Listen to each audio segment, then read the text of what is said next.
Bien-aimés frères et sœurs, vous connaîtrez la vérité et la vérité vous affranchira. Ça, c'est pas moi qui le dis, c'est la Bible qui le dit. Mais moi, je vous dis mieux. Vous connaîtrez la vérité historique, notamment celle de vos ancêtres kémites, et vous aurez une vision globale de ce que c'est que la vraie souveraineté politique. J'ajoute, vous reviendrez à la spiritualité africaine ancestrale et vous comprendrez les enjeux de l'indépendance économique. Et pour terminer, vous accepterez votre identité culturelle kémite et vous obtiendrez deux choses. La première, c'est la paix. La seconde, c'est le développement, à une condition. L'unité de toute l'Afrique noire, l'unité de tous les Noirs du monde entier. Otep à tous. Bienvenue sur la chaîne des panafricanistes, par essence, par conviction et par excellence.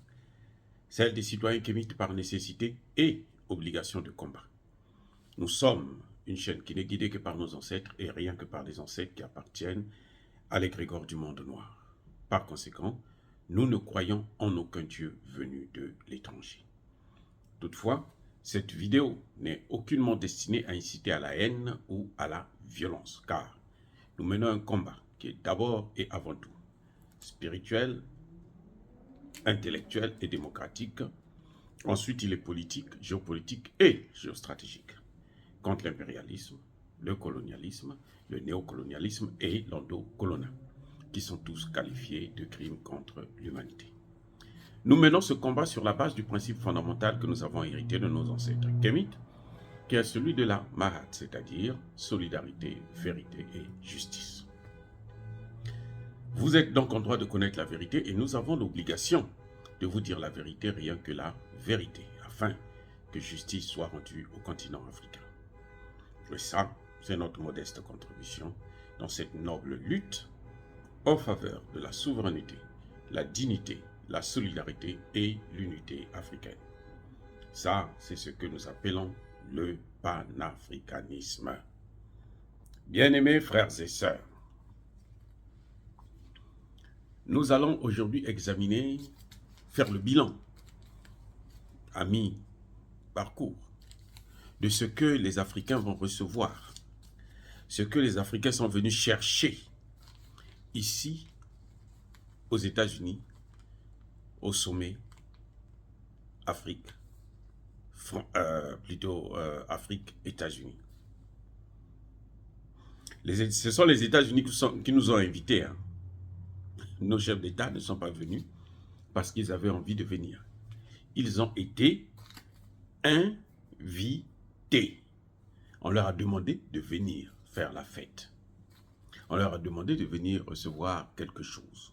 Et ils ont couru. 49 chefs d'État et de gouvernement sont venus ici, à Washington, pour rencontrer le président Biden, avec lequel d'ailleurs ils n'auront pas d'entretien, tous les 49. Le président Biden ne va pas les recevoir. Ils seront reçus par les services de renseignement, les agents de la CIA, le ministre des Affaires étrangères, le ministre de la Défense, et ainsi de suite. Écoutez-moi ce qui va se passer. Les États-Unis ont promis, promesse, hein, je parle bien de promesse, et la promesse n'engage que celui qui l'écoute. Ils ont promis 55 milliards de dollars pour donner aux 49 chefs d'État, 49 États qui sont venus ici. Et ces 55 milliards vont être versés pendant 3 ans. Prenons la calculatrice. On va voir qu'est-ce que ça donne. Je me suis amusé à refaire un peu les mathématiques que je faisais à l'époque quand j'étais encore au lycée, en série C. Écoutez, 55 milliards en 3 ans. Vous divisez ça par 3, vous aurez environ 18 milliards. 18 milliards 300 et quelques. Donc on arrondit. 18 milliards par an pour 49 États. Prenons les 18 milliards, on divise les 18 milliards par 49, aussi simple. Vous allez avoir une somme de, on arrondit, 375 millions par État et par an. Donc chaque État, chaque année devra avoir 375 millions. Pour les États africains qui utilisent le franc CFA, le franc des Français, la monnaie française, le franc des colonies françaises d'Afrique, le franc de l'impérialisme, ou si vous voulez, en d'autres termes, la monnaie nazie. Je me suis amusé à calculer en multipliant par par 600, entre 600 et 650. Ça donne pour chaque État 244 milliards de francs CFA. 244 milliards de francs CFA que chaque pays devrait recevoir par an.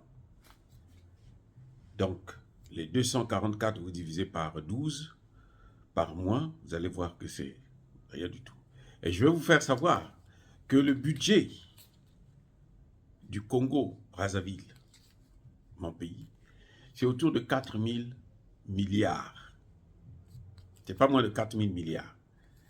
Donc 244 milliards, c'est rien du tout pour le budget congolais. Donc ça, c'est en aide. Maintenant, vous savez que l'aide au développement, en fait, ce n'est pas de l'aide. C'est la dette. C'est pour ça que j'ai sorti une vidéo qu'on appelle aide au développement ou aide à l'endettement.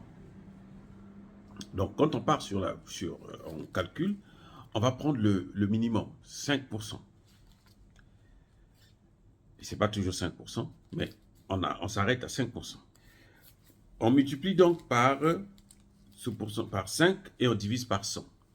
Ça fait que chaque pays doit rembourser par an 12 milliards.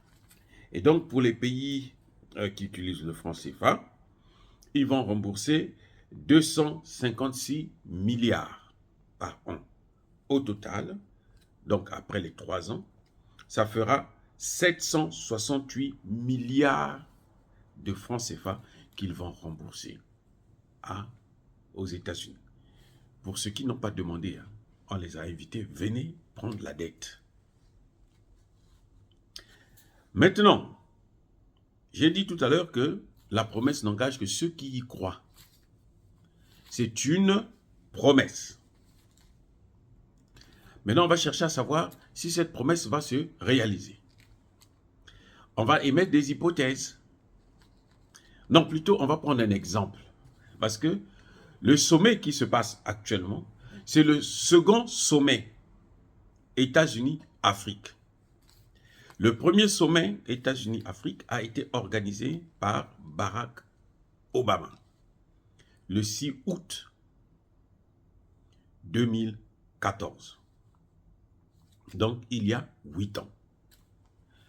En son temps, Barack Obama avait promis aux États africains de leur donner 60 milliards de dollars américains.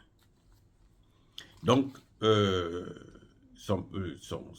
son ex-vice-président, parce qu'à l'époque, Joe Biden était le vice-président. Donc, le vice-président, lui, il enlève 5 000, il donne 55 000. Donc, c'est à peu près les mêmes montants. Je vais vous dire une chose. 8 ans après, on fait le bilan. Eh bien, les États africains n'ont rien reçu. Vous voyez, c'est intéressant, hein? 8 ans après, les États africains n'ont pas reçu les maigres 60 milliards de dollars. Et on nous dit, il ne faut pas négocier avec la Chine. Il ne faut pas commercialiser avec la Chine. Il ne faut pas accepter les investissements de la Chine. Il faut accepter leurs investissements qui ne viennent jamais. Quand les entreprises privées américaines viennent, Exxon et les autres, c'est la catastrophe humanitaire. Donc la pollution vous allez dans des villes comme Libreville et autres, ils ont tout pollué. Donc là encore, là, les 55 milliards, j'ai oublié de vous dire, il faut enlever, parce que chaque chef d'État, quand il vient là, hein, quand ils viennent là, chaque chef d'État dépense au moins entre 300 et 500 000 dollars pour le voyage, un seul voyage. Je me souviens, Sassou Nguesso était venu ici il y a quelques années et il avait dépensé 500 000, donc un demi-million de dollars américains. Un demi-million. Donc si dans le montant là, des 360 machins, vous enlevez un demi-million pour ce voyage seulement. Et pour l'argent qui ne va jamais venir. Vous voyez ce que ça fait? Ce n'est pas la première fois. C'est l'attitude, c'est ce que les Occidentaux ont toujours fait. Vous vous souvenez quand le président Tshisekedi était le président de l'Union africaine? La France avait organisé aussi une conférence comme ça, un forum, pour aider les pays africains. Elle avait invité d'autres pays européens, donc ils se sont organisés, ils ont dit non, on va vous donner 33 milliards. Ça fait plus d'un an. Ces 33 milliards-là ne sont jamais arrivés dans les trésors publics africains. Donc, ceux qui veulent y croire que l'Amérique va développer nos pays là, bon, on les laisse croire. L'espoir fait vivre. Mais ils vont mourir avec cet espoir-là parce que l'Amérique n'a aucune intention de développer des pays qui vont être ses potentiels concurrents dans le domaine économique et dans le domaine de l'industrialisation. Parce que développer un pays, c'est l'industrialiser. Or, eux, ils vivent de l'industrie. Et les matières premières qu'ils utilisent viennent d'Afrique. Et si l'Afrique se développe, ça veut dire que l'Afrique s'industrialise et donc l'Afrique va transformer ses matières premières sur place et ils n'auront plus d'emploi ici et l'Afrique va leur vendre le produit fini qui va coûter encore un peu plus cher. Ils n'ont aucun, à moins d'être stupides, ils n'ont aucun intérêt à développer les pays africains. Maintenant, il y a une chose qu'il faut dire. Il y a quelqu'un qui l'a dit là. C'est-à-dire que le vrai fou, je m'adresse là aux chefs d'État africains et aux panafricanistes qui pensent que ce sommet États-Unis-Afrique devait apporter quelque chose. Écoutez-moi bien. Un vrai fou, un vrai fou, c'est pas celui qui va ramasser la nourriture dans les poubelles, mais c'est celui qui fait la même chose en pensant qu'il va avoir un autre résultat. Je répète, le fou, ce n'est pas le vrai fou, ce n'est pas celui qui se nourrit dans des poubelles, mais c'est celui qui fait la même chose, répète la même chose en s'attendant à un autre résultat. Chaque fois qu'ils ont promis de l'aide, je vous ai dit, ça s'est passé en 2014, 8 ans après, ils n'ont pas vu de résultat. Ça s'est passé récemment, il y a un an, ils n'ont jamais eu le résultat. À Paris, ils n'ont jamais eu le résultat. Mais attendez, pourquoi parler d'un an? Récemment, les pays européens ont décidé de donner aussi, je ne sais pas, 50 milliards d'euros. C'est jamais arrivé. Les pays africains, là, eux, ils continuent à venir assister à des forums comme celui-là, à perdre leur temps et à ne jamais recevoir quoi que ce soit et à ne jamais se développer. Vous êtes avec des gens qui vous ont pris en esclavage pendant 500 ans, qui vous ont colonisé pendant un siècle et qui maintenant veulent vous recoloniser, vous attendez quand même qu'ils vous développent, qu'ils vous aident à vous développer. Alors là, c'est grave pour les chefs d'État africains, surtout ceux qui ont fait le développement, le déplacement. Et je suis content que le Mali ne soit pas venu, ne soit même pas invité. Pour moi, c'est une très bonne chose. Dire cela, c'est inciter à la haine ou à la violence. Non, non, non, non, non, non. Yaba colère, Yamalembe. Soyez bénis. Je persiste et je signe. Par le Dieu des Kémites, et que tous ceux qui persécutent le continent africain, tous ceux qui nous manipulent, tous ceux qui le déstabilisent et pillent ses matières premières, puissent être foudroyés, écrasés, neutralisés, maudits, effacés par le Dieu des Kémites et par nos ancêtres angélisés. J'ai dit et j'assume.